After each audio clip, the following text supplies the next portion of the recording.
In the last mini-lecture we looked at allophones that are in contrast, and we saw that when we have sounds that are in contrast, we know that they're allophones of different phonemes. We hear the contrast, and the contrast tells us that behind each of these sounds there is a different phoneme.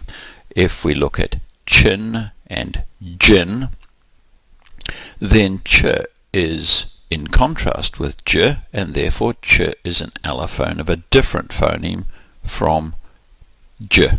Ch and j are in contrast. Well, allophones are not always in contrast. Sometimes they're in complementary distribution. What happens then is that one allophone occupies a particular position, another allophone occupies another position, and the two never contrast. They are, if you like, complementary. One complements the other. The job that one does is not done by the other, and vice versa. So how do we know that they're complementary? Well, they appear in different phonetic environments. In the case of the T sounds we looked at, we had a T which was aspirated, that is, produced with a big puff of air after it, and another one that didn't have the puff of air after it. Well, where one occurs the other doesn't, and vice versa. They're in complementary distribution, each one in its own phonetic environment, and never the twain shall contrast. So all those different T sounds are in complementary distribution, and they're allophones of the same phoneme. They're all T sounds. Let's have a look at a couple of K sounds and do the same exercise with them. The K in keen is aspirated, it has the puff of air, and the K in becken is nasally released. Well, you can't in fact switch them over. You can't put the nasally released K where the aspirated K is, and vice versa. Try it. I mean, it sounds very difficult. It's very hard to do. And beck sounds peculiar. It's certainly not a version of beckon. So allophones in complementary distribution are allophones of the same phoneme, only under certain circumstances. In the Kuiper and Allan book, we've compared allophones in complementary distribution to the two manifestations of a werewolf. I don't know if any of you have ever met a werewolf, but the W-E-R-E bit at the front, the were, meant man in Old English, and a werewolf was a man by day, but under certain circumstances at night, perhaps under a full moon, the man turned into a wolf. Well, they would have to be similar. They certainly appear in different environments. They're complementary. Where one of them is, the other isn't, and vice versa. Where the wolf is, the man never is, and where the man is, the wolf never is. And so we'd have an opportunity of saying, well, the two are manifestations of the same person. But if that's to work for allophones of a phoneme, then there have to be more similarities than that. They have to be phonetically similar in some way. The two K allophones are phonetically similar. In what way? Well, they're both voiceless, they're both velar, and they're both stops. They're both similar in at least three phonetic ways, and so because one occurs in one environment and the other in the other environment, and these changes are predictable, we can say they're manifestations of essentially the same phoneme. Now let's give ourselves a bit of a problem. Look at the distribution of H and ng. What do we mean by distribution? Well, where do H and ng appear? Hit and heart. Well, H appears at the beginning of a syllable, and if we look at a head, it also appears at the beginning of the head syllable. H occurs in syllable initial position. If we look at ng, the ng sound in English, sing, singer, and long, it only occurs at the end of a syllable. Does H ever occur at the end of a syllable? Does ng ever occur at the beginning of a syllable? Can we say ngit and ngaat and anged? And can we say sih and siha and loh? And the answer is no.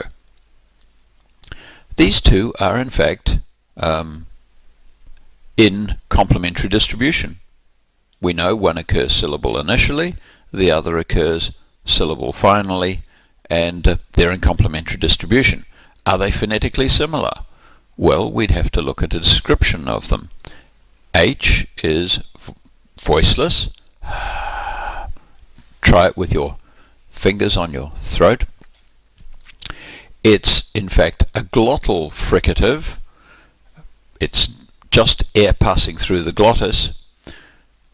Ng, however, is voiced, and it's a nasal and it's a velar. They have no phonetic similarities at all. And for a native speaker of English, we would have to say, no, these are different phonemes. We just don't recognize them as different versions of the same phoneme. So these two have what is called a defective distribution.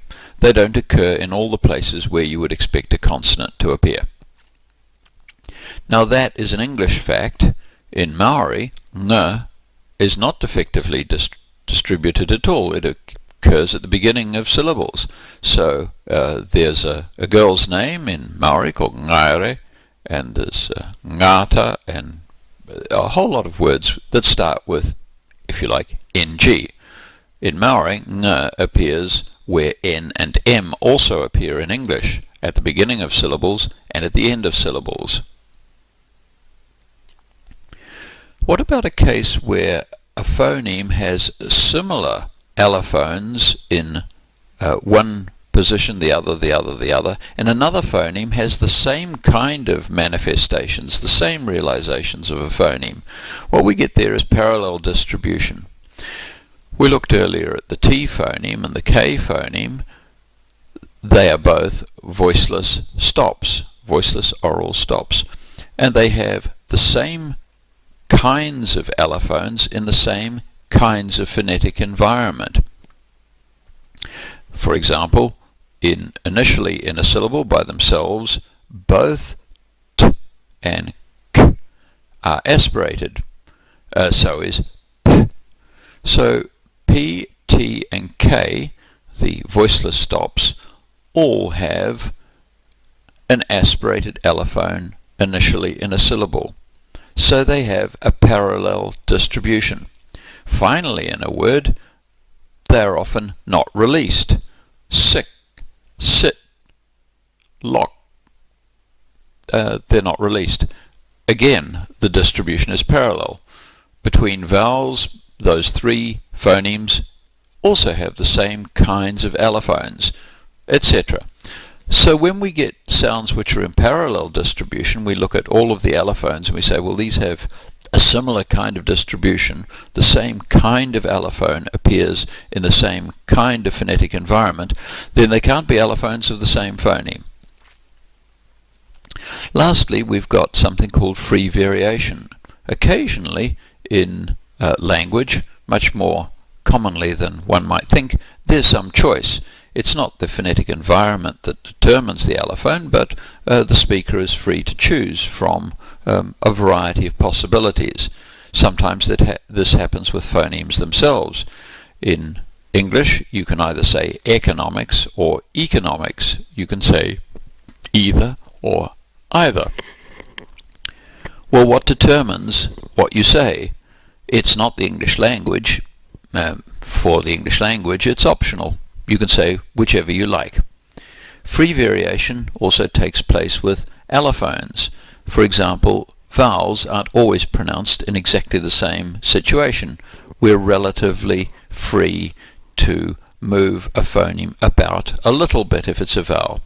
In New Zealand English, some speakers have a slightly higher or perhaps a more central variant of the occasional vowel than other speakers. For example, if we take the word bed, some New Zealand speakers would say bed and others would say bed. The second one is slightly higher than the first. The English language doesn't care about that. But what that does is it gives us accents of various sorts, and those accents tend to be sensitive to social factors. Not all the time, but certainly quite often. Sometimes it's a statistical matter. Some people do this a little more often than others, and the factors are typically social factors like social class, gender, ethnicity, sometimes occupation.